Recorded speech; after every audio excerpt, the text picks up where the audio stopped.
ಮುಂಜಾನೆ ವೇಳೆಯಲ್ಲಿ ಮತ್ತೊಮ್ಮೆ ಈ ವಿಡಿಯೋ ಮೂಲಕ ನಿಮ್ಮನ್ನು ಸಂಧಿಸುವಂತೆ ಕರ್ತನು ಕೊಟ್ಟಂತಹ ಈ ಅವಕಾಶಕ್ಕಾಗಿ ನಾನು ಕರ್ತನನ್ನು ವಂದಿಸುವಂತವನಾಗಿದ್ದೇನೆ. ಈ ವೇಳೆಯಲ್ಲಿ ದೇವರ ವಾಕ್ಯವನ್ನು ಕಲಿಯುವುದಕ್ಕಿಂತ ಮೊದಲು ನಮ್ಮ ಕಣ್ಣುಗಳನ್ನು ಮುಚ್ಚಿ ನಾವು ಪ್ರಾರ್ಥಿಸಿಕೊಳ್ಳುವಂತವರಾಗಿರೋಣ. ಪ್ರೀತಿ ಸ್ವರೂಪನಾದ ನನ್ನ ಸ್ವರ್ಗೀಯ ತಂದೆ, ಈ ಮುಂಜಾನೆ ವೇಳೆಗಾಗಿ ನಿನಗೆ ಸ್ತೋತ್ರ ಉಂಟಾಗಲಿ. ದೇವಾ, ಮತ್ತೊಮ್ಮೆ ನಿನ್ನ ವಾಕ್ಯವನ್ನು ಕಲಿಯುವಂತೆಯೂ ಕರ್ತನೇ ನಮಗೆ ಕೊಟ್ಟಂತಹ ಈ ಅವಕಾಶಕ್ಕಾಗಿ ನಾವು ನಿನಗೆ ಸ್ತೋತ್ರ ಸಲ್ಲಿಸುತ್ತೇವೆ. ನಿನ್ನ ವಾಕ್ಯವನ್ನು ಕೇಳಿಸಿಕೊಳ್ಳುವ ಪ್ರತಿಯೊಬ್ಬರನ್ನು ಆಶೀರ್ವದಿಸು ದೇವಾ. ನಿನ್ನ ವಾಕ್ಯಗಳು ಪ್ರತಿಯೊಬ್ಬರ ಹೃದಯದ ಹಲಗೆಗಳ ಮೇಲೆ ಬರೆಯಲ್ಪಡಲಿ. ನಿನ್ನ ವಾಕ್ಯವನ್ನು ಕೇಳುವವರು ಮಾತ್ರ ಆಗಿರದೆ ನಿನ್ನ ಮಕ್ಕಳು ನಿನ್ನ ವಾಕ್ಯಗಳ ಪ್ರಕಾರ ಜೀವಿಸುವಂತವರಾಗಿರುವಂತೆ ಪರಿಶುದ್ಧಾತ್ಮ ದೇವ ನಿನ್ನ ಕೃಪೆಯನ್ನು ಅನುಗ್ರಹಿಸಿ ಎಂಬುದಾಗಿ ನಾನು ಪ್ರಾರ್ಥಿಸುತ್ತೇನೆ. ನೀನು ತಂದೆ ನಮ್ಮ ಮಧ್ಯದಲ್ಲಿ ಮಾತನಾಡುತ್ತಿ, ನೀನು ಮಾತನಾಡುವ ತಂದೆಯಾಗಿದೆಯದಕ್ಕಾಗಿ ಸ್ತೋತ್ರ. ಯೇಸು ಕ್ರಿಸ್ತನ ಹೆಸರಿನಲ್ಲಿ ನಾವು ಬೇಡಿದ್ದೇವೆ ತಂದೆ, ಆಮೆನ್. ಪ್ರಿಯರೇ, ನಮ್ಮ ಧ್ಯಾನಕ್ಕಾಗಿ ಅಪೊಸ್ತಲರ ಕೃತ್ಯಗಳು 1ನೇ ಅಧ್ಯಾಯ 3ನೇ ವಚನದಿಂದ 9ನೇ ವಚನದವರೆಗೂ ನಾವು ಓದಿಕೊಳ್ಳುವಂತವರಾಗಿರೋಣ. ಅಪೊಸ್ತಲರ ಕೃತ್ಯಗಳು 1ನೇ ಅಧ್ಯಾಯ 3ನೇ ವಚನದಿಂದ 9ನೇ ವಚನ. ಆತನು ಬಾಧೆಪಟ್ಟು ಸತ್ತ ಮೇಲೆ ತನ್ನನ್ನು ಜೀವಂತನೆಂದು ಅನೇಕ ಪ್ರಮಾಣಗಳಿಂದ ಅಪೊಸ್ತಲರಿಗೆ ತೋರಿಸಿಕೊಂಡನು. 40 ದಿವಸಗಳ ತನಕ ಅವರಿಗೆ ಕಾಣಿಸಿಕೊಳ್ಳುತ್ತಾ ದೇವರ ರಾಜ್ಯದ ವಿಷಯವಾದ ಸಂಗತಿಗಳನ್ನು ಹೇಳುತ್ತಾ ಇದ್ದನು. ಹೀಗಿರಲಾಗಿ ಆತನು ಅವರೊಂದಿಗೆ ಕೂಡಿದ್ದಾಗೆ ಅವರಿಗೆ ಯೋಹಾನನಂತೂ ನೀರಿನಲ್ಲಿ ದೀಕ್ಷಾಸ್ನಾನ ಮಾಡಿಸಿದನು. ನಿಮಗಾದರೂ ಇನ್ನು ಸ್ವಲ್ಪ ದಿವಸದೊಳಗಾಗಿ ಪವಿತ್ರಾತ್ಮದಲ್ಲಿ ಸ್ನಾನವಾಗುವುದು. ಆದ ಕಾರಣ ನೀವು ಯೆರೂಸಲೇಮನ್ನು ಬಿಟ್ಟು ಹೋಗದೆ ತಂದೆಯು ಮಾಡಿದಂತ ನೀವು ನನ್ನಿಂದ ಕೇಳಿದಂತ ವಾಗ್ದಾನಕ್ಕೆ ಕಾದುಕೊಂಡಿರಿ ಎಂದು ಅಪ್ಪಣೆ ಕೊಟ್ಟನು. ಕೂಡಿ ಬಂದವರು ಆತನನ್ನು, ಸ್ವಾಮಿ, ನೀನು ಇದೇ ಕಾಲದಲ್ಲಿ ಇಸ್ರಾಯೇಲ್ ಜನರಿಗೆ ರಾಜ್ಯವನ್ನು ತಿರುಗಿ ಸ್ಥಾಪಿಸಿ ಕೊಡುವೆಯೋ ಎಂದು ಕೇಳಲು ಆತನು ಅವರಿಗೆ, ತಂದೆಯು ಸ್ವಂತ ಅಧಿಕಾರದಲ್ಲಿಟ್ಟುಕೊಂಡಿರುವ ಕಾಲಗಳನ್ನು ಸಮಯಗಳನ್ನು ತಿಳುಕೊಳ್ಳುವುದು ನಿಮ್ಮ ಕೆಲಸವಲ್ಲ. ಆದರೆ ಪವಿತ್ರಾತ್ಮ ನಿಮ್ಮ ಮೇಲೆ ಬರಲು ನೀವು ಬಲವನ್ನು ಹೊಂದಿ ಯೆರೂಸಲೇಮಿನಲ್ಲಿಯೂ ಎಲ್ಲ ಯೂದಾಯ ಸಮಾರ್ಯ ಸೀಮೆಗಳಲ್ಲಿಯೂ ಭೂಲೋಕದ ಕಟ್ಟ ಕಡೆಯವರೆಗೂ ನನಗೆ ಸಾಕ್ಷಿಗಳಾಗಿರಬೇಕು ಅಂದನು. ಈ ಮಾತುಗಳನ್ನು ಹೇಳಿದ ಬಳಿಕ ಅವರು ನೋಡುತ್ತಾ ಇದ್ದ ಹಾಗೆ ಆತನು ಏರಿಸಲ್ಪಟ್ಟನು. ಮೋಡವು ಆತನನ್ನು ಕವಿದುಕೊಂಡದರಿಂದ ಅವರ ಕಣ್ಣಿಗೆ ಮರೆಯಾದನು. ಪ್ರಿಯರೇ, ಯೇಸು ಕ್ರಿಸ್ತನು ಮರಣದಿಂದ ಪುನರುತ್ಥಾನ ಹೊಂದಿದ ಮೇಲೆ ಶಿಷ್ಯರ ಸಂಗಡ 40 ದಿವಸಗಳ ಕಾಲ ದೇವರ ರಾಜ್ಯದ ಕುರಿತಾಗಿ ಬೋಧಿಸಿದನು ಎಂಬುದಾಗಿ ವಾಕ್ಯ ಹೇಳುತ್ತೆ. ಈಗಾಗಲೇ ನಾವು ಹೋದ ವಾರ ನೋಡಿದ ಹಾಗೆ ದೇವರ ರಾಜ್ಯದ ಕುರಿತಾಗಿ ಬೋಧಿಸಿದ ನಮ್ಮ ಕರ್ತನು ಶಿಷ್ಯರು ಅವರ ಬೋಧನೆಗೆ ಅರ್ಥವನ್ನು ವ್ಯತ್ಯಾಸವಾಗಿ ಮಾಡಿಕೊಂಡಿದ್ದಾರೆ ಎಂಬುದಾಗಿ ವಚನ ಹೇಳುತ್ತೆ. ಲೂಕನು ಅಪೊಸ್ತಲರ ಕೃತ್ಯಗಳಲ್ಲಿ ಸ್ಪಷ್ಟವಾಗಿ ಆತನು ಎಲ್ಲವನ್ನು ಬರೆಯದೇ ಇದ್ರೂ ಕೆಲವು ಅಂಶಗಳನ್ನು ಯೇಸು ಕ್ರಿಸ್ತನು 40 ದಿವಸಗಳ ಕಾಲ ಏನು ಮಾಡಿದನೆಂಬುದಾಗಿ ತಿಳಿಸ್ತಾ ಇದ್ದಾನೆ. ಈ ಮುಂಜಾನೆ ವೇಳೆಯಲ್ಲಿ ನಾನು ನೀನು ಕರ್ತನನ್ನ ದೃಷ್ಟಿಸುವಂತಹ ಜನರಾದ ನಾವು ಸಹ ಅನೇಕ ಸಾರಿ ಯೇಸು ಕ್ರಿಸ್ತನನ್ನ ವ್ಯತ್ಯಾಸವಾದ ರೀತಿಯಲ್ಲಿ ಅರ್ಥ ಮಾಡಿಕೊಳ್ಳುವುದುಂಟು. ಪ್ರಿಯರೇ, ವಾಕ್ಯ ಓದಿದ ಹಾಗೆ 3 ವರ್ಷಕ್ಕಿಂತ ಹೆಚ್ಚು ಕಾಲ ಕರ್ತನ ಸಂಗಡ ಇದ್ದಂತಹ ಶಿಷ್ಯರು ಕರ್ತನು 3 ವರ್ಷಗಳಿಗಿಂತ ಹೆಚ್ಚು ಕಾಲ ಇದ್ದಾಗ ಅವರ ಸಂಗಡ ದೇವರ ರಾಜ್ಯದ ಕುರಿತಾಗಿ ಅನೇಕ ವಾಕ್ಯಗಳನ್ನ ಅನೇಕ ಬೋಧನೆಗಳನ್ನ ಹೇಳಿದಂತಹ ಕರ್ತನ ಬೋಧನೆಯನ್ನು ಕೇಳಿಸಿಕೊಂಡಂತಹ ಶಿಷ್ಯರು ಈಗ ಅದೇ ದೇವರ ರಾಜ್ಯದ ಕುರಿತಾಗಿ ತಪ್ಪಾದಂತಹ ಗ್ರಹಿಕೆಯನ್ನ ಅವರು ತಿಳಿಸ್ತಾ ಇದ್ದಾರೆ. 6ನೇ ವಚನ ಹೇಳುವ ಹಾಗೆ ಶಿಷ್ಯರು ಹೇಳ್ತಾ ಇದ್ದಾರೆ, ಕೇಳ್ತಾ ಇದ್ದಾರೆ, ಸ್ವಾಮಿ, ನೀನು ಪುನಃ ನಿನ್ನ ರಾಜ್ಯವನ್ನ ಇಸ್ರಾಯೇಲಿಗೆ ಸ್ಥಾಪಿಸಿ ಕೊಡುವೆಯೋ ಎಂಬುದಾಗಿ ಕೇಳ್ತಾ ಇದ್ದಾರೆ. ಅವರ ಪ್ರಕಾರ ಯೇಸು ಕ್ರಿಸ್ತನು ಆ ದಿನಮಾನಗಳಲ್ಲಿ ರೋಮ ಅಡಿಯಲ್ಲಿ ಅಡಿಯಲ್ಲಿರುವಂತಹ ಇಸ್ರಾಯೇಲರನ್ನ ಬಿಡಿಸಿ ತಾನು ಒಂದು ರಾಜ್ಯವನ್ನು ಕಟ್ಟಿ ಆ ರಾಜ್ಯದಲ್ಲಿ ಯೇಸು ಕ್ರಿಸ್ತನು ಅರಸನಾಗಿ ಆಳುತ್ತಾನೆ, ನಮ್ಮನ್ನ ಅನ್ಯರ ಕೈಯಿಂದ ಬಿಡಿಸುತ್ತಾನೆಂಬ ಆ ಮನೋಭಾವದ ಆ ಮೆಸ್ಸಿಯನ ಆಲೋಚನೆಯಲ್ಲಿ ಶಿಷ್ಯರಿದ್ದಾರೆ ಪ್ರಿಯರೇ. 3 ವರ್ಷಕ್ಕಿಂತ ಹೆಚ್ಚು ಕಾಲ ಇದ್ದರೂ ಸಹ ಯೇಸುವನ್ನು ಅರ್ಥ ಮಾಡಿಕೊಂಡಿಲ್ಲ ಶಿಷ್ಯರು. ಪ್ರಿಯ ಸಹೋದರ ಸಹೋದರಿ, ಅನೇಕ ಸಾರಿ ಬೈಬಲ್ ಓದ್ತೀವಿ, ಪ್ರಾರ್ಥಿಸ್ತೀವಿ, ಚರ್ಚಿಗೆ ಹೋಗ್ತೀವಿ, ಆದರೆ ಯೇಸುವನ್ನ ಸರಿಯಾದ ರೀತಿಯಲ್ಲಿ ಅರ್ಥ ಮಾಡಿಕೊಳ್ಳದೆ ನಮ್ಮ ಜೀವಿತದಲ್ಲಿ ಉಂಟಾಗುವ ಸಂಗತಿಗಳನ್ನ ನೋಡಿ ಯೇಸುವಿನಿಂದ ದೂರ ಹೋಗುವಂತಹ ಸನ್ನಿವೇಶಗಳು ಬರುವುದುಂಟು. ಪ್ರಿಯ ಸಹೋದರ ಸಹೋದರಿ, ನೀನು ಯಾರೇ ಆಗಿರು, ಮೊಟ್ಟ ಮೊದಲು ಯೇಸುವನ್ನ ಅರ್ಥ ಮಾಡಿಕೋ. ಯೇಸುವನ್ನ ಅರ್ಥ ಮಾಡಿಕೊಳ್ಳುವುದಾದರೆ ನಮ್ಮ ಜೀವಿತ ಮಾರ್ಪಾಟಾಗುತ್ತೆ. ಶಿಷ್ಯರು ಕೇಳಿದ ಪ್ರಶ್ನೆಗೆ ಯೇಸು ಸ್ವಾಮಿ ಬಹಳ ಸ್ಪಷ್ಟವಾದಂತಹ ಸರಳವಾದಂತಹ ಉತ್ತರಗಳನ್ನು ಹೇಳ್ತಾ ಇದ್ದಾರೆ. ಯೇಸು ಸ್ವಾಮಿ ಗೊತ್ತು ಶಿಷ್ಯರ ಬಲಹೀನತೆ, ಯೇಸು ಕ್ರಿಸ್ತನಿಗೆ ಗೊತ್ತು ಅವರ ಅರ್ಥ ಮಾಡಿಕೊಳ್ಳುವ ಮನಸ್ಸಿನ ಒಂದು ಮಿತಿ. ಪ್ರಿಯರೇ, ಮಿತಿಯುಳ್ಳ ಮನಸ್ಸನ್ನು ಹೊಂದಿರುವ ಶಿಷ್ಯರ ಮಾತನ್ನು ಕೇಳಿದ ಕರ್ತನು ಕೋಪಕ್ಕೊಳಗಾಗಲಿಲ್ಲ. ಆತನು ತಾಳ್ಮೆಯಿಂದ ಅವರನ್ನ ಬೋಧಿಸ್ತಾ ಇದ್ದಾನೆ. ಪ್ರಿಯ ಸಹೋದರ ಸಹೋದರಿ, ನಿನ್ನ ಮಿತಿಯುಳ್ಳ ಮನಸ್ಸು, ನಿನ್ನ ಬಲಹೀನತೆ ದೇವರಿಗೆ ಗೊತ್ತು ಪ್ರಿಯರೇ. ನಿನ್ನ ಬಲಹೀನತೆಯನ್ನು ನೋಡಿ ನಮ್ಮನ್ನು ದಂಡಿಸುವವನು ನಮ್ಮ ದೇವರಲ್ಲ, ನಮ್ಮನ್ನು ಕ್ಷಮಿಸುವವನು ನಮ್ಮ ಕರ್ತನಾಗಿದ್ದಾನೆ. ನಮ್ಮ ಕರ್ತನು ನಮ್ಮನ್ನು ಕ್ಷಮಿಸುವಾತನಾಗಿದ್ದಾನೆ. ಆತನು ಹೇಳುವ ಹಾಗೆ ದೇವರ ರಾಜ್ಯದ ಬಗ್ಗೆ ಅನೇಕ ಮಾತುಗಳಿಂದ ಅವರನ್ನ ಬೋಧಿಸಿದ ಕರ್ತನು ಅವರಿಗೆ ಒಂದು ಆಶ್ವಾಸನೆಯನ್ನು ಹೇಳ್ತಾ ಇದ್ದ. ನೋಡ್ರಿ, ನಿಮ್ಮ ಮೇಲೆ ಪವಿತ್ರಾತ್ಮ ಬರಲು ನೀವು ಬಲವನ್ನು ಹೊಂದುತ್ತೀರಿ, ಆಗ ನೀವು ನನಗೆ ಸಾಕ್ಷಿಗಳಾಗಿರುತ್ತೀರಿ ಎಂಬುದಾಗಿ. ಹಾಗೆ ಮಾತಾಡ್ತಾನೆ ಯೇಸು ಕ್ರಿಸ್ತನು ಆತನು ಸ್ವರ್ಗಕ್ಕೆ ಆರೋಹಣನಾದನು ಎಂಬುದಾಗಿ ವಾಕ್ಯ ಹೇಳುತ್ತೇವೆ. ಇವತ್ತು ಈ ದೇವರ ರಾಜ್ಯದ ಕುರಿತಾಗಿ, ದೇವರ ರಾಜ್ಯದಲ್ಲಿ ನಮ್ಮ ಪಾತ್ರ ಏನೆಂಬುದರ ಕುರಿತಾಗಿ ನಾವು ಕಲಿಯುವಂತವರಾಗಿರೋಣ. ಪ್ರಿಯ ಸಹೋದರ ಸಹೋದರಿ, ಎದೇನ್ ತೋಟದಲ್ಲಿ ನಾನು ನೀನು ಕಳಕೊಂಡಂತಹ ದೇವರ ರಾಜ್ಯವನ್ನ ಕೊಲೊಸ್ಯ 1:13 ಪ್ರಕಾರ ದೇವರು ಯೇಸು ಕ್ರಿಸ್ತನ ಮೂಲಕ ಅಂಧಕಾರದ ದೊರೆತನದಿಂದ ನಮ್ಮನ್ನು ಬಿಡಿಸಿ ಆತನು ತನ್ನ ರಾಜ್ಯದೊಳಗೆ ಸೇರಿಸಿಕೊಂಡಿದ್ದಾನೆ. ನಾನು ನೀನು ಕಳಕೊಂಡಂತಹ ರಾಜ್ಯವನ್ನ ಯೇಸು ಕ್ರಿಸ್ತನ ಮೂಲಕ ನಾವು ಪಡ್ಕೊಂಡಿದ್ದೇವೆ. ವಾಕ್ಯ ಹೇಳುವ ಹಾಗೆ ಯೇಸು ಕ್ರಿಸ್ತನು ಭೂಮಿಯಲ್ಲಿ ಜನಿಸಲ್ಪಟ್ಟಾಗ ದೇವರ ರಾಜ್ಯ ಭೂಮಿಯಲ್ಲಿ ಬಂತು ಎಂಬುದಾಗಿ ವಾಕ್ಯ ಹೇಳುತ್ತೆ ಪ್ರಿಯರೇ. ಯಾವಾಗ ಯೇಸು ಕ್ರಿಸ್ತನು ದೇವರ ರಾಜ್ಯ ಅದರ ಜನಗಳ ಮೂಲಕವಾಗಿ ದೇವರ ರಾಜ್ಯ ಭೂಮಿಯಲ್ಲಿ ಪ್ರಾರಂಭವಾದ ಈ ರಾಜ್ಯ ದಿನಾಲು ಬೆಳೀತಾನೆ ಇದೆ ಪ್ರಿಯರೇ. ಯೇಸು ಕ್ರಿಸ್ತನು ಸುವಾರ್ತೆಯಲ್ಲಿ ಮತ್ತಾಯ 13:31-33 ಹೇಳಿದ ಹಾಗೆ ದೇವರ ರಾಜ್ಯ ಸಾಸಿವೆ ಕಾಳಿಗೆ ಹೋಲಿಕೆ ಆಗಿದೆ.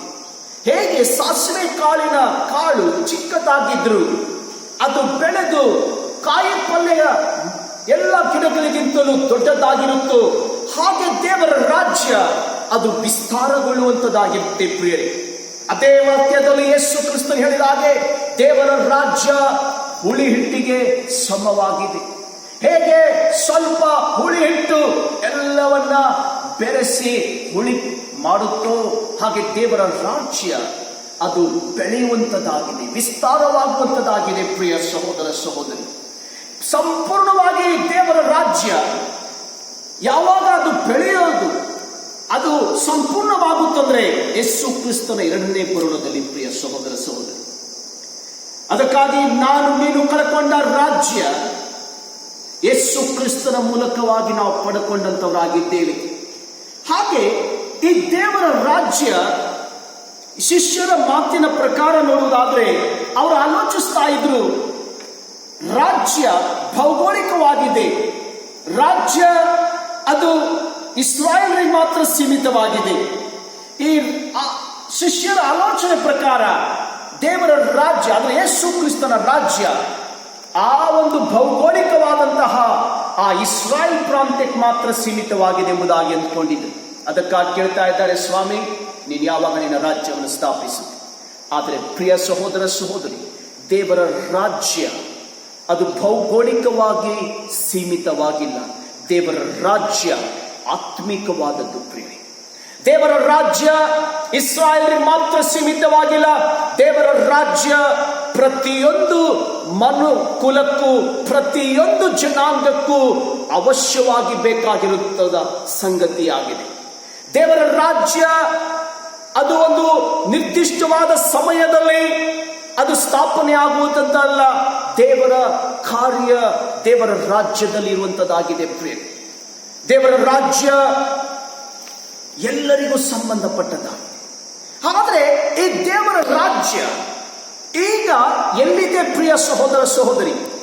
ಇದರ ಕುರಿತಾಗಿ ಬೋಧಿಸಬೇಕಾದ್ರೆ ಒಂದು ದಿನ 2 ದಿನ ಬೋಧಿಸಬಹುದು. ಆದರೆ ಸ್ವಲ್ಪ ಸಮಯದಲ್ಲಿ ನಾನು ನಿಮ್ಮನ್ನ ಅರ್ಥಪಡಿಸಲಿಕ್ಕೆ ಪ್ರಯತ್ನಿಸ್ತಾ ಇದ್ದೀನಿ. ದೇವರ ರಾಜ್ಯ ಹಾಗಾದ್ರೆ ಇವತ್ತೆಲ್ಲಿದೆ? ಯೇಸು ಕ್ರಿಸ್ತನು ಹೇಳಿದ ಮಾತಿನ ನಾವು ಓದೋದಾದ್ರೆ ಲೂಕನು ಬರೆದ ಸುವಾರ್ತೆ 17ನೇ ಅಧ್ಯಾಯ 21ನೇ ವಚನದಲ್ಲಿ ಸ್ವಾಮಿಯ ಬಳಿಯಲ್ಲಿ ಬಂದು ಫರಿಸಾಯರು ಪ್ರಶ್ನೆ ಕೇಳ್ತಾ ಇದ್ದ. ಏನಂತ? ದೇವರ ರಾಜ್ಯವು ಯಾವಾಗ ಬರುವುದೆಂದು ಫರಿಸಾಯರು ಆತನನ್ನು ಕೇಳಿದಾಗ ಆತನು ಅವರಿಗೆ, ದೇವರ ರಾಜ್ಯವು ಪ್ರತ್ಯಕ್ಷವಾಗಿ ಬರುವಂಥದ್ದಲ್ಲ, ಇಗೋ ಇಲ್ಲಿ ಇದೆ, ಅಗೋ ಅಲ್ಲಿ ಅದೇ ಎಂದು ಹೇಳುವುದಕ್ಕಾಗದು.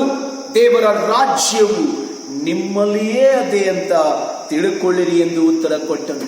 ಪ್ರಿಯ ಸಹೋದರ ಸಹೋದರಿ, ಯೇಸು ಕ್ರಿಸ್ತನ ಮಾತಿನ ಪ್ರಕಾರ ದೇವರ ರಾಜ್ಯ ನಮ್ಮಲ್ಲಿದೆ ಪ್ರಿಯರೇ. ಯಾರ್ಯಾರಲ್ಲಿ ಯೇಸು ಕ್ರಿಸ್ತನಿದ್ದಾನೋ ಅವರ ಒಳಗಡೆ ದೇವರ ರಾಜ್ಯ ಇರುವಂತದ್ದಾಗಿದೆ. Amen, hallelujah. ಮತ್ತೆ ದೇವರ ವಾಕ್ಯ ಹೇಳುತ್ತೆ, ನನ್ನಲ್ಲಿ ನಿನ್ನಲ್ಲಿ ಕ್ರಿಸ್ತನಿರುವುದಾದರೆ ನಮ್ಮಲ್ಲಿ ದೇವರ ರಾಜ್ಯವಿದೆ ಪ್ರಿಯರೇ. ನಾನು ನೀನು ಈ ರಾಜ್ಯಕ್ಕೆ ಸಂಬಂಧಪಟ್ಟ ಪ್ರಜೆಗಳಾಗಿದ್ದೇವೆ. ರಾಜ್ಯ ಅನ್ನುವಾಗ ಅಲ್ಲಿ ಆಳ್ವಿಕೆ ಇರುತ್ತೆ ಪ್ರಿಯರೇ.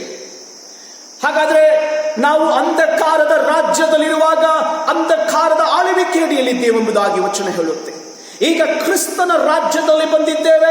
ಕ್ರಿಸ್ತನ ರಾಜ್ಯ ನನ್ನಲ್ಲಿ ನಿನ್ನಲ್ಲಿರುವಾಗ ಕ್ರಿಸ್ತನ ಆಳ್ವಿಕೆ ನನ್ನಲ್ಲಿ ನಿನ್ನಲ್ಲಿ ಇರುವುದು ಅವಶ್ಯವಾಗಿದೆ ಪ್ರಿಯ ಸಹೋದರ ಸಹೋದರಿ. ಈ ಮುಂಜಾನೆ ವೇಳೆಯಲ್ಲಿ ನೀನು ಸಾಮಾನ್ಯ ಪುರುಷನು, ಸಾಮಾನ್ಯ ಸ್ತ್ರೀಯಲ್ಲ.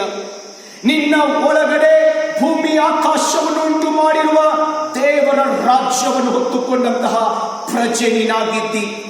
ನೀನು ನಾನು ಈ ದೇವರ ರಾಜ್ಯವನ್ನು ಹೊತ್ತುಕೊಂಡಂತಹ ಪ್ರಜೆಗಳಾದ ನಾನು ನೀನು ಆ ದೇವರ ಅರಸತನದ ಅಡಿಯಲ್ಲಿ, ಆತನ ದೊರೆತನದ ಅಡಿಯಲ್ಲಿ ಜೀವಿಸುವಂತಹ ಹಂಗಿನಲ್ಲಿದ್ದೇವೆ ಪ್ರಿಯರೇ. ನೀನು ನಾನು ಯಾವ ಮನುಷ್ಯನ ಹಂಗಿನಲ್ಲಿಲ್ಲ. ನೀನು ನಾನು ಯಾವ ಮನುಷ್ಯರನ್ನು ಮೆಚ್ಚಿಸುವಂತಹ ಕಾರ್ಯದಲ್ಲಿಲ್ಲ. ನೀನು ನಾನು ನಮ್ಮ ಒಳಗಡೆ ನಮಗಾಗಿ ಸತ್ತು ಪ್ರಾಣ ಕೊಟ್ಟು ಪುನರುತ್ಥಾನ ಹೊಂದಿರುವ ಆ ಯೇಸುವನ್ನ ಮೆಚ್ಚಿಸುವ ಹಂಗಿನಲ್ಲಿದ್ದೇವೆ. ಪ್ರಿಯ ಸಹೋದರ ಸಹೋದರಿ, ನಿನ್ನ ಒಳಗಡೆನೇ ದೇವರ ರಾಜ್ಯ ಇದೆ. ಪೌಲನು ಬಹಳ ಸ್ಪಷ್ಟವಾಗಿ ಹೇಳ್ತಾನೆ ಈ ದೇವರ ರಾಜ್ಯದ ಏನಾಗಿದೆ ಎಂಬುದಾಗಿ. ರೋಮಾಪುರದ ಬರೆದ ಪತ್ರಿಕೆ 14ನೇ ಅಧ್ಯಾಯ 17ನೇ ವಚನ, ಯಾಕೆಂದರೆ ತಿನ್ನುವುದು ಕುಡಿಯುವುದು ದೇವರ ರಾಜ್ಯವಲ್ಲ. ಯಾಕೆಂದರೆ ತಿನ್ನುವುದು ಕುಡಿಯುವುದು ದೇವರ ರಾಜ್ಯವಲ್ಲ. ಹಾಗಾದ್ರೆ ದೇವರ ರಾಜ್ಯ ಏನು? ದೇವರ ರಾಜ್ಯ ನೀತಿ, ಸಮಾಧಾನವು, ಪವಿತ್ರಾತ್ಮನಿಂದ ಉಂಟಾಗುವ ಆನಂದವೂ ಆಗಿದೆ. ಹಲ್ಲೆಲೂಯ. ನಿನ್ನಲ್ಲಿ ನನ್ನಲ್ಲಿರುವ ದೇವರ ರಾಜ್ಯ ಈ ಲೋಕಕ್ಕೆ ಸಂಬಂಧಪಟ್ಟ ರಾಜ್ಯವಲ್ಲ. ನಿನ್ನಲ್ಲಿ ನನ್ನಲ್ಲಿರುವ ಈ ದೇವರ ರಾಜ್ಯ ಲೋಕದಲ್ಲಿ ಉಂಟಾಗುತ್ತಿರುವ ಅಧಿಕಾರಕ್ಕೆ ಒಳಪಟ್ಟಂತದ್ದಲ್ಲ. ಈ ದೇವರ ರಾಜ್ಯ ಅದು ವ್ಯತ್ಯಾಸವಾದುದಾಗಿದೆ. ಆ ರಾಜ್ಯದಲ್ಲಿ ಏನಿದೆ ಗೊತ್ತಾ? ಆ ರಾಜ್ಯದಲ್ಲಿ ನೀತಿ, ಆ ರಾಜ್ಯದಲ್ಲಿ ಸಮಾಧಾನ ಇದೆ, ಆ ರಾಜ್ಯದಲ್ಲಿ ಆನಂದವಿದೆ ಪ್ರಿಯ ಸಹೋದರ ಸಹೋದರಿ. ನಾನು ನೀನು ದೇವರ ರಾಜ್ಯವನ್ನು ಹೊತ್ತುಕೊಂಡು ಹೋಗುವ ಸಾಧನಗಳಾಗಿದ್ದೇವೆ. ಈ ಮಾತನ್ನು ಯೇಸು ಸ್ವಾಮಿ ಶಿಷ್ಯನಿಗೆ ಹೇಳ್ತಾ ಇದ್ದಾನೆ. ನೋಡ್ರಪ್ಪ, ನಿಮ್ಮ ಒಳಗಡೆ ದೇವರ ರಾಜ್ಯವಿದೆ. ಆ ರಾಜ್ಯ ವಿಸ್ತಾರಗೊಳ್ಳಬೇಕಾದ್ರೆ ನೀವು ಯೆರೂಸಲೇಮನ್ನು ಬಿಟ್ಟು ಎಲ್ಲೂ ಕದಲಬಾರದು. ಯಾಕಂದರೆ ನಾನು ಹೋದ ಮೇಲೆ ನನ್ನಂತೆಯೇ ಇನ್ನೊಬ್ಬ ಸಹಾಯಕ ನಿಮಗೆ ಕಳಿಸಿಕೊಳ್ತೀನಿ. ಆತನು ನಿಮ್ಮ ಮೇಲೆ ಬರುವಾಗ ನೀವು ಯೆರೂಸಲೇಮಿನಲ್ಲಿಯೂ, ಯೂದಾಯದಲ್ಲಿಯೂ, ಸಮಾರ್ಯದಲ್ಲಿಯೂ, ಲೋಕದ ಕಟ್ಟ ಕಡೆಯಲ್ಲಿ ನನಗೆ ಸಾಕ್ಷಿಗಳಾಗಿರುತ್ತೀರಿ ಎಂಬುದಾಗಿ. ಪ್ರಿಯ ಸಹೋದರ ಸಹೋದರಿ, ಯಾರ ಒಳಗಡೆ ದೇವರ ರಾಜ್ಯ ಇರುತ್ತೋ ಆ ವ್ಯಕ್ತಿಯ ಒಳಗಡೆ ದೇವರ ನೀತಿ ಇರುತ್ತೆ. ನೀತಿ ಈ ಜಗತ್ತಿನಲ್ಲಿ ಇವತ್ತು ಅನೀತಿ ತಾಂಡವಾಡ್ತಾ ಇದೆ. ಎಲ್ಲಿ ನೋಡಿದ್ರು ಅನೀತಿ. ಪ್ರಿಯ ಸಹೋದರ ಸಹೋದರಿ, ನಾವು ವಾಸಿಸುವ ಸ್ಥಳದಲ್ಲಿ ಅನೀತಿ, ನಾವು ಕೆಲಸ ಮಾಡುವ ಸ್ಥಳದಲ್ಲಿ ಅನೀತಿ, ನಮ್ಮ ಕುಟುಂಬಗಳಲ್ಲಿ ಅನೀತಿ. ಅನೀತಿಯ ನಿಮಿತ್ತ ಇವತ್ತು ಜನರ ಮಧ್ಯದಲ್ಲಿ ಅಸಮಾಧಾನ ಹೆಚ್ಚಿದೆ. ಅದಕ್ಕಾಗಿ ನಿನ್ನ ಕರ್ತನೆ ಹೇಳಿದ್ರು ಗೊತ್ತಾ? ಮತ್ತಾಯ ಬರೆದ ಸುವಾರ್ತೆಯಲ್ಲಿ ಅವ್ರು ಇತ್ಯಾಗಿ ಹೇಳಿದ್ರು, ಮೊದಲು ನೀವು ದೇವರ ರಾಜ್ಯಕ್ಕಾಗಿಯೂ ನೀತಿಗಾಗಿಯೂ ತವಕ ಪಡಿರಿ. ದೇವರ ರಾಜ್ಯ ನಿನ್ನಲ್ಲಿ ಇದೆ, ಹೌದು. ಆದ್ರೆ ದೇವರ ನೀತಿ ನಮ್ಮನ್ನು ಆಳುವಂತದ್ದಾಗಿರಬೇಕು. ಪ್ರಿಯರೇ, ನಮ್ಮನ್ನು ಆಳುವಂಥದ್ದು ನಮ್ಮ ಸ್ವನೀತಿ ಆಗಿರಕೂಡದು, ಲೋಕದ ನೀತಿ ಆಗಿರಕೂಡದು. ನಮ್ಮನ್ನು ಆಳುವಂಥದ್ದು ದೇವರ ನೀತಿ ಆಗಿರಬೇಕು. ವಾಕ್ಯ ಹೇಳುತ್ತೆ, ದೇವರು ನೀತಿಯಿಂದ ತುಂಬಲ್ಪಟ್ಟವನು. ಯೇಸು ಕ್ರಿಸ್ತನು ಈ ಲೋಕದಲ್ಲಿದ್ದಾಗ ತನ್ನನ್ನು ವಿರೋಧಿಸುವಂತಹ ಜನಸಮೂಹವನ್ನು ನೋಡಿ ಹೇಳಿದ್ರು, ನನ್ನಲ್ಲಿ ಪಾಪ ತೋರಿಸಿಕೊಡುವರು ನಿಮ್ಮಲ್ಲಿ ಯಾರಿದ್ದಾರೆ ಎಂಬುದಾಗಿ ಸವಾಲನ್ನು ಹಾಕಿದರು. ಪ್ರಿಯರೇ, ಯೇಸು ಕ್ರಿಸ್ತನು ನನ್ನ ಹಾಗೆ ನಿನ್ನ ಹಾಗೆ ಎಲ್ಲವನ್ನು ಹಾದು ಹೋದನು, ಆದರೆ ಪಾಪ ಮಾತ್ರ ಮಾಡಲಿಲ್ಲ. ಆತನೊಬ್ಬನೇ ಪರಿಪೂರ್ಣನು, ಆತನೊಬ್ಬನೇ ಪಾಪರಹಿತನು.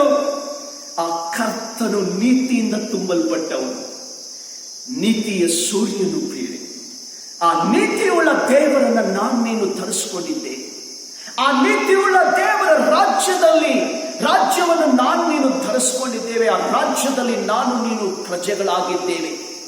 ನನ್ನನ್ನು ನಿನ್ನನ್ನು ಆಳುವ ಕರ್ತನು ನೀತಿಯುಳ್ಳ ಅರಸನಾಗಿದ್ದಾನೆ. ಪ್ರಿಯರೇ, ಈ ಮುಂಜಾನೆ ವೇಳೆಯಲ್ಲಿ ನಿನ್ನ ಒಳಗಡೆ ಅನೀತಿ ಹೆಚ್ಚಿದೆನಾ? ಲೋಕದ ರೀತಿಯಲ್ಲಿ ನೀನು ಜೀವಿಸುವಂತಹ ವ್ಯಕ್ತಿಯಾಗಿದ್ದೀಯೋ ಅಥವಾ ದೇವರ ನೀತಿಯಡಿಯಲ್ಲಿ ಬದುಕುವಂತಹ ವ್ಯಕ್ತಿಯಾಗಿದ್ದೀಯೋ? ದೇವರ ನೀತಿಯುಳ್ಳ ಮನುಷ್ಯ ತನ್ನ ಸ್ವ ಇಚ್ಛೆಯನ್ನು ನೋಡದೆ, ತನಗೆ ಉಂಟಾಗುವ ನಷ್ಟ ಲಾಭವನ್ನು ನೋಡದೆ, ಯೇಸು ಕ್ರಿಸ್ತನ ದೃಷ್ಟಿಯಲ್ಲಿ ಯಾವುದು ಸರಿ ಇರುತ್ತೋ ಅದನ್ನು ನೋಡ್ತಾನೆ. ಪ್ರಿಯರೇ, ಅದಕ್ಕಾಗಿನೇ ಪೌಲ ಹೇಳಿದ, ನನಗೆ ಲಾಭವಾಗಿರುವಂಥದ್ದೆಲ್ಲವನ್ನು ನಷ್ಟವೆಂದೆಣಿಸಿ ನಾನು ಕರ್ತನನ್ನು ದೃಷ್ಟಿಸ್ತೇನೆ ಎಂಬುದಾಗಿ. ಪ್ರಿಯ ಸಹೋದರ ಸಹೋದರಿ, ಯೇಸು ಕ್ರಿಸ್ತನ ನೀತಿ ನಮ್ಮನ್ನು ಆಳದೆ ಹೋದರೆ ನಾನು ನೀನು ಮಾಡುವ ಪ್ರಾರ್ಥನೆ ದೇವರು ಲಾಲಿಸೋದಿಲ್ಲ. ನಾನು ನೀನು ಮಾಡುವ ಯಾವುದೇ ಕಾರ್ಯವನ್ನು ದೇವರು ಮೆಚ್ಚೋದಿಲ್ಲ. ಅದಕ್ಕಾಗಿ ಸ್ವಾಮಿ ಹೇಳಿದರು, ನನ್ನನ್ನು ಸ್ವಾಮಿ ಸ್ವಾಮಿ ಅನ್ನುವವರೆಲ್ಲ ಪರಲೋಕ ರಾಜ್ಯ ಸೇರಲ್ಲ.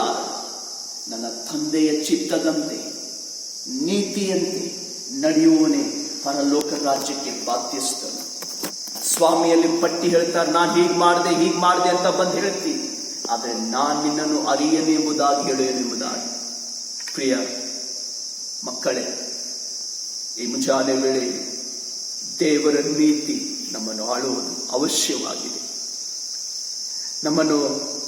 ನಮ್ಮ ಜೀವಿತದಲ್ಲಿ ಸ್ವಾರ್ಥ ನಮ್ಮನ್ನು ಆಳದೆ, ನಮ್ಮ ಜೀವಿತದಲ್ಲಿ ಗರ್ವ ನಮ್ಮನ್ನು ಆಳದೆ, ನಮ್ಮ ಜೀವಿತದಲ್ಲಿ ದೇವರ ನೀತಿ ನಮ್ಮನ್ನು ಆಳುವುದು ಬಹಳ ಅವಶ್ಯವಾಗಿದೆ. ಪ್ರಿಯ, ಯಾಕಂದ್ರೆ ಬೈಬಲ್ ವಾಕ್ಯ ಹೇಳುತ್ತೆ, ನೀತಿವಂತನು ನಂಬಿಕೆಯಲ್ಲೇ ಬದುಕ್ತಾನೆಂಬುದಾಗಿ. ನೀತಿವಂತನು ಅನೀತಿಯನ್ನು ಮಾಡಿಕೊಂಡು ಹೆಚ್ಚಳ ಪಡೋದಿಲ್ಲ. ನೀತಿವಂತನ ಹೆಚ್ಚಳ ಕ್ರಿಸ್ತನಲ್ಲಿಯೇ. ಪ್ರಿಯ, ಮುಂಜಾನೆ ಬೆಳಗ್ಗೆ ಪರೀಕ್ಷಿಸಿಕೊಳ್ತೀಯೋ, ನಿನ್ನ ಒಳಗಡೆ ದೇವರ ನೀತಿ ಆಳ್ತಾ ಇದ್ದೇನಾ, ಲೋಕದ ಅನೀತಿ ಆಳ್ತಾ ಇದ್ದೇನಾ? ಅನೀತಿಯುಳ್ಳ ಎಲ್ಲ ಕಾರ್ಯಗಳನ್ನು ತ್ಯಜಿಸ್ಬಿಡು. ಕ್ರಿಸ್ತನ ನೀತಿಯುಳ್ಳ ಕಾರ್ಯವನ್ನು ಧರಿಸ್ಕೊ. ಎರಡನೇದಾಗಿ ಸಮಾಧಾನ. ಪ್ರಿಯ ಸಹೋದರ ಸಹೋದರಿ, ದೇವರ ವಾಕ್ಯದಲ್ಲಿ ನೋಡುವ ಹಾಗೆ ಪೌಲನು ಹೇಳುತ್ತಾನೆ, ಎಲ್ಲರೊಂದಿಗೆ ಸಮಾಧಾನದಿಂದ ಇರಲಿಕ್ಕೆ ಪ್ರಯತ್ನಿಸಿರಿ ಎಂಬುದಾಗಿ. ಮುಂಜಾನೆ ವೇಳೆ ದೇವರ ರಾಜ್ಯವನ್ನು ಹೊತ್ತುಕೊಂಡಂತಹ ಸಾಧನಗಳಾದ ನಾನು ನೀನು ದೇವರ ನೀತಿಯಲ್ಲಿ ಜೀವಿಸುವುದೇ ಆದರೆ ಇನ್ನೊಬ್ಬರ ಸಂಗಡ ಸಮಾಧಾನದಿಂದ ಜೀವಿಸ್ತೇವೆ. ಕುಟುಂಬದಲ್ಲಿ ಸಮಾಧಾನದಿಂದ ಜೀವಿಸ್ತೇವೆ. ದೇವರ ವಾಕ್ಯ ಹೇಳುತ್ತೆ, ಕುಟುಂಬವು ದೇವರಿಂದ ಉಂಟಾದಂತಹ ಸಂಗತಿಯಾಗಿದೆ.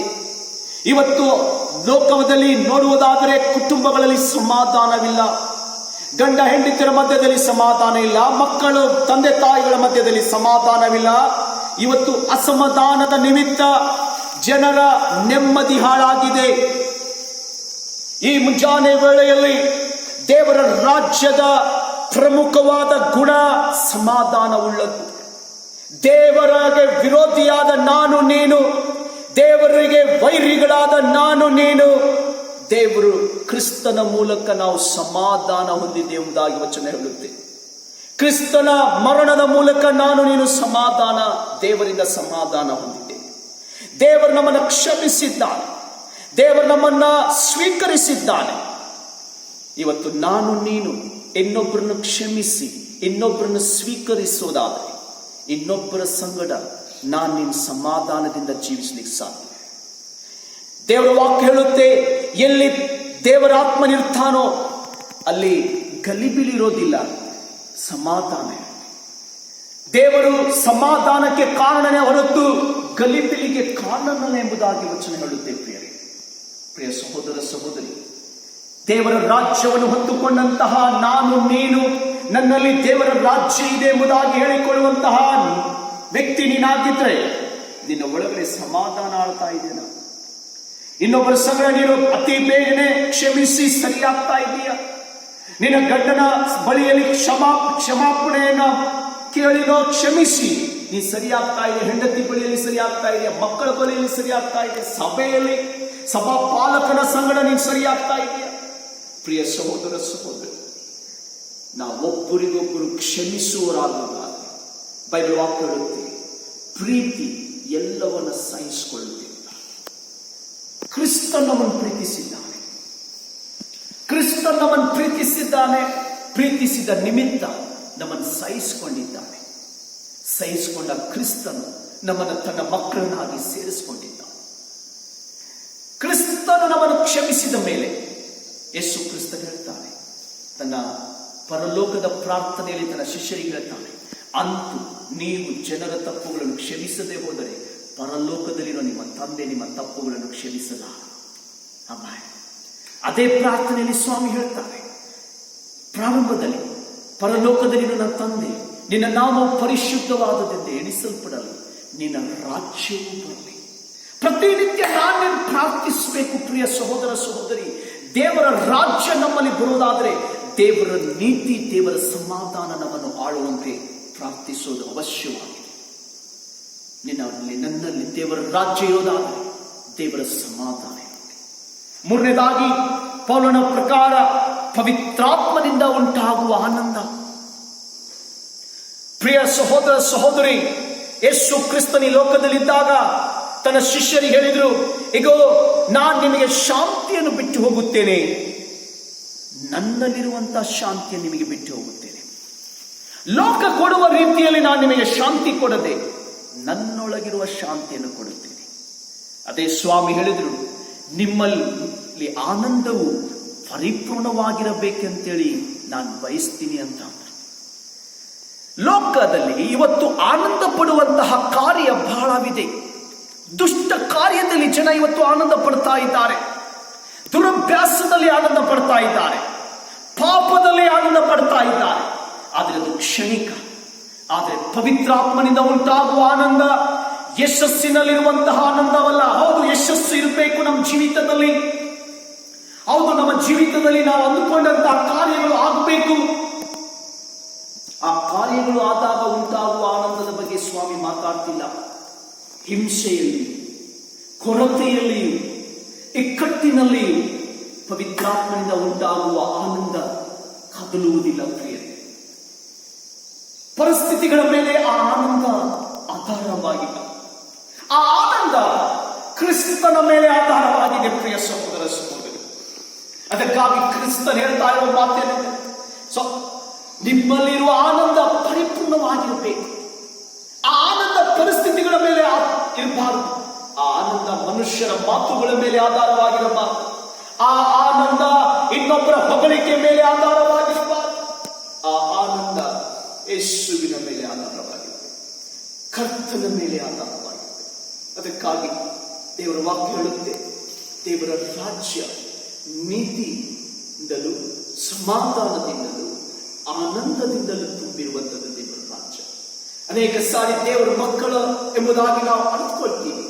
ಅನೇಕ ಸಾರಿ ನನ್ನಲ್ಲಿ ಕ್ರಿಸ್ತನಿದ್ದಾನೆ ಎಂಬುದಾಗಿ ಅಂದ್ಕೊಳ್ತೀವಿ. ಆದರೆ ನಮ್ಮ ಮುಖ ನೋಡಿದ್ರೆ ದೆವ್ವದ ಮುಖದ ಹಾಗಿರುತ್ತೆ. ಅದಕ್ಕಾಗಿ ಇಂಗ್ಲಿಷ್ನಲ್ಲಿ ಹೇಳ್ತಾರೆ, ನಿನ್ನ ಮುಖದ ಛಾಯೆ ನಿನ್ನ ಹೃದಯವನ್ನ ತೋರಿಸುತ್ತೆಂಬುದಾಗಿ. Face is the index of the mind ಎಂಬುದಾಗಿ. ನಿನ್ನ ಮುಖ ನೋಡುವಾಗಲೇ ನಿನ್ನ ಒಳಗಡೆ ಆನಂದ ಇದೇನೋ ದುಃಖ ಇದೇನೆಂಬುದಾಗಿ ಗುರುತಿಸಬಹುದು. ಆದರೆ ದೇವರ ಮಕ್ಕಳ ಮುಖ ಪ್ರಕಾಶಮಾನವಾಗಿ ಹೊಳೆಯುವಂಥದ್ದು. ಅದಕ್ಕಾಗಿ ವಾಕ್ಯ ಹೇಳುತ್ತೆ, ಆತನನ್ನು ದೃಷ್ಟಿಸಿದರ ಮುಖಗಳು ಎಂದಿಗೂ ಲಜ್ಜೆಯಿಂದ ಕೇಳದೆ ಅವರ ಮುಖಗಳು ಪ್ರಕಾಶಮಾನವಾಗಿ ಹೊಳೆಯುತ್ತೆ. ಯಾಕಂದ್ರೆ ಪ್ರಕಾಶಮಾನವಾಗಿ ಹೊಳೆಯುವಂತೆ ಮಾಡುವ ಸೂರ್ಯನು, ಆ ಬೆಳಕು ನಮ್ಮ ಒಳಗಿದ್ದಾನೆ. ಆ ಬೆಳಕನ್ನು ಧರಿಸಿಕೊಂಡಂತಹ ಜನರಾದ ನಮ್ಮ ಒಳಗಡೆ ಆ ಬೆಳಕಿರೋದಾದರೆ ನಮ್ಮ ಮುಖದಲ್ಲಿಯೂ ಪ್ರಕಾಶವಾದ ವಾತಾವರಣ ಇರುತ್ತೆ. ಹಲ್ಲೆಲೂಯ. ದೇವರ ರಾಜ್ಯದ ನನ್ನಲ್ಲಿ ನಿನ್ನಲ್ಲಿ ಆ ರಾಜ್ಯ ಇದೆ. ಆ ರಾಜ್ಯದ ಗುಣ 3 ಸಂಗತಿಯನ್ನು ಮಾತಾಡಿದೆ: ನೀತಿ, ಸಮಾಧಾನ ಮತ್ತು ಆನಂದ.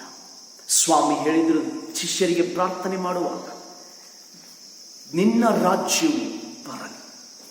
ಪ್ರಿಯರೇ, ನಿನ್ನ ಪ್ರಾರ್ಥನೆಯಲ್ಲಿ ಪ್ರತಿ ದಿವಸ ನಾನು ನೀನು ಪ್ರಾರ್ಥಿಸತಕ್ಕದ್ದು, ದೇವರೇ ನಿನ್ನ ರಾಜ್ಯವು ಬರಲಿ ಎಂಬುದಾಗಿ. ಈ ಮುಂಜಾನೆ ವೇಳೆಯಲ್ಲಿ ನಿನ್ನಲ್ಲಿ ಅನೀತಿ ತಾಂಡ ಮಾಡ್ತಾ ಇದ್ದೇನೆ, ದೇವರು ಕ್ಷಮಿಸ್ತಾನೆ. ನೀನು ಅಸಮಾಧಾನದಿಂದ ತುಂಬಿರುವ ವ್ಯಕ್ತಿನ ದೇವರು ನಿನ್ನನ್ನು ಮಾರ್ಪಡಿಸ್ತಾನೆ. ನಿನ್ನ ಒಳಗಡೆ ಆನಂದ ಇಲ್ವಾ? ನಿನ್ನ ಒಳಗಡೆ ಖುಷಿ ಇಲ್ವಾ? ಆನಂದ, ಸಂತೋಷ ಅದು ದೇವರಿಂದ ಬರುವಂತಹ ಸಂಗತಿಯಾಗಿದೆ. ನಿನ್ನ ಒಳಗಡೆ ಕ್ರಿಸ್ತನನ್ನು ನಿನ್ನ ಕರೆದುಕೊಳ್ಳುವುದಾದರೆ, ನೀನು ಕ್ರಿಸ್ತನನ್ನು ಧರಿಸಿಕೊಳ್ಳುವುದೇ ಆದರೆ ನಿನ್ನ ಒಳಗಡೆ ಈ ಎಲ್ಲ ಕಾರ್ಯಗಳು ಬರುತ್ತೆ ಪ್ರಿಯರೇ. ಅದಕ್ಕಾಗಿ ಸ್ವಾಮಿ ತನ್ನ ಶಿಷ್ಯರಿಗೆ ಹೇಳಿದರು, ನೀವು ಪವಿತ್ರಾತ್ಮನಿಗಾಗಿ ಕಾದುಕೊಂಡಿರಿ ಎಂಬುದಾಗಿ. ಆ ಕಾರ್ಯ ಮುಂದಿನ ವಾರ ನಾವು ನೋಡಲಿಕ್ಕಿದ್ದೇವೆ. ಈಗ ನಮ್ಮ ಕಣ್ಣುಗಳ ಮುಚ್ಚಿ ನಾವು ಪ್ರಾರ್ಥಿಸಿಕೊಳ್ಳೋಣ. ಪ್ರೀತಿ ಸ್ವರ್ಗೀಯ ತಂದೆ, ನಮ್ಮ ಕೂಡ ನೇರವಾಗಿ ನೀನು ಮಾತನಾಡಿದಕ್ಕಾಗಿ ಸ್ತೋತ್ರ. ಅಯೋಗ್ಯರಾದ ನಮ್ಮನ್ನು, ಪಾಪಿಗಳಾದ ನಮ್ಮನ್ನು ಪ್ರೀತಿಸಿ ನಿನ್ನ ಮಕ್ಕಳನ್ನಾಗಿ ನಮ್ಮನ್ನು ಮಾಡಿಕೊಂಡು ನಮ್ಮ ಒಳಗಡೆ ನಿನ್ನ ರಾಜ್ಯವನ್ನು ಇಟ್ಟಿರುವುದಕ್ಕಾಗಿ ಸ್ತೋತ್ರ. ದೇವಾ, ನಾನು ಕರ್ತನೇ ಅನೇಕ ಸಾರಿ ಯಾವ ಕಾರ್ಯಕ್ಕೂ ಬಾರದವರು ಎಂಬುದಾಗಿ ನಾವು ಅಂದುಕೊಂಡಿದ್ದೆವು. ಆದರೆ ನಮ್ಮ ಒಳಗಡೆ ನಿನ್ನ ರಾಜ್ಯವಿದೆ ಎಂಬುದಾಗಿ ಇವತ್ತು ನಮ್ಮನ್ನು ಸ್ಪಷ್ಟಪಡಿಸಿದ್ದಿ. ನಿನ್ನ ರಾಜ್ಯವನ್ನು ಧರಿಸಿಕೊಂಡಂತಹ ಸಾಧನಗಳಾದ ನಾವುಗಳು ನಿನ್ನ ರಾಜ್ಯದ ಗುಣಗಳನ್ನು ಪ್ರಕಟಿಸುವಂತಹ ಸಾಧನಗಳನ್ನಾಗಿ ನಮ್ಮನ್ನು ಮಾರ್ಪಾಟು ಮಾಡು. ನಮ್ಮಲ್ಲಿ ನೀತಿಯು ಆಳ್ವಿಕೆ ಮಾಡಲು ದೇವರೇ, ನಮ್ಮ ಸ್ವನೀತಿ ಆಳದೆ, ದೇವರೇ ಲೌಕಿಕದ ನೀತಿ ನಮ್ಮನ್ನು ಆಳದೆ, ನಿನ್ನ ನೀತಿ ನಮ್ಮನ್ನು ಆಳುವಂತದ್ದಾಗಿರಲಪ್ಪ. ನಿನ್ನ ಸಮಾಧಾನ ನಮ್ಮನ್ನು ಆಳಲಿ, ನಿನ್ನ ಆನಂದ ನಮ್ಮನ್ನು ಆಳಲಿ ದೇವಾ. ಲೋಕ ಕೊಡುವ ರೀತಿಯಲ್ಲಿ ನಾವು ಆನಂದ ಪಡದೆ ನಿನ್ನ ಕರ್ತನೆ ಆನಂದದಲ್ಲಿ ನಾವು ಜೀವಿಸುವಂತೆ ಕೃಪೆ ಕೊಡು. ನಮ್ಮನ್ನು ಕರುಣಿಸು. ನಿನ್ನ ಕರಗಳಲ್ಲಿ ನಾವು ಒಬ್ಬೊಬ್ಬರನ್ನು ಒಪ್ಪಿಸ್ತಾ ಇದ್ದೇವೆ. ಮಹಿಮೆ ನಿನಗುಂಟಾಗಲಿ. ಯೇಸುವಿನ ನಾಮದಲ್ಲಿ ನಾವು ಬೇಡಿ ಹೊಂದಿದ್ದೇವೆ ನಮ್ಮ ಸ್ವರ್ಗೀಯ ತಂದೆಯೇ. Amen, amen. ದೇವರು ತಾನೇ ನಿಮ್ಮನ್ನು ಆಶೀರ್ವದಿಸಲಿ. ಈ ವಿಡಿಯೋ ಮೂಲಕ ನೀವು ಆಶೀರ್ವಾದ ಹೊಂದಿದ್ದೀರೆಂಬುದಾಗಿ ನಂಬುತ್ತೇನೆ. ಹಾಗೆ ಮುಂದಿನ ವಾರ ಈ ಆನಂದವನ್ನ ಹೇಗೆ ಕಾಪಾಡ್ಕೋಬಹುದು, ನಮ್ಮ ಜೀವನವನ್ನು ಹೇಗೆ ಕಟ್ಕೊಳ್ಬಹುದು, ಆ ಕಟ್ಟಲಿಕ್ಕೆ ನಮಗೆ ದೇವರು ಯಾವ ರೀತಿ ಸಹಾಯಕರನ್ನ ಕಳಿಸ್ಕೊಟ್ಟಿದ್ದಾನೆ ಎಂಬುದಾಗಿ ನಾವು ಮುಂದಿನ ವಾರ ಕಲಿಯೋಣ. ನಿಮ್ಮ ಮನೆಯಲ್ಲಿ ಪ್ರಾರ್ಥನೆ ಮಾಡಿ, ನಿಮ್ಮ ಆರಾಧನೆ ಆದ್ಮೇಲೆ ವಾರವೆಲ್ಲ ಪ್ರಾರ್ಥಿಸಿ, ದಿನ ನಿಮ್ಗಾಗಿ ನಾವು ಪ್ರಾರ್ಥಿಸ್ತಾ ಇದ್ದೇನೆ. ಚಿಂತೆ ಮಾಡಬೇಡಿ. ಈ ಕಟ್ಟಿನಲ್ಲಿ ಎಲ್ಲ ಪರಿಸ್ಥಿತಿಯಲ್ಲಿ ಯೇಸು ಕ್ರಿಸ್ತನ ಆನಂದ ನಿಮ್ಮೆಲ್ಲರನ್ನು ಆಳುವಂತದ್ದಾಗಿದೆ. ದೇವರು ತಾನೇ ನಿಮ್ಮನ್ನು ಆಶೀರ್ವದಿಸಲಿ. ಆಮೆನ್.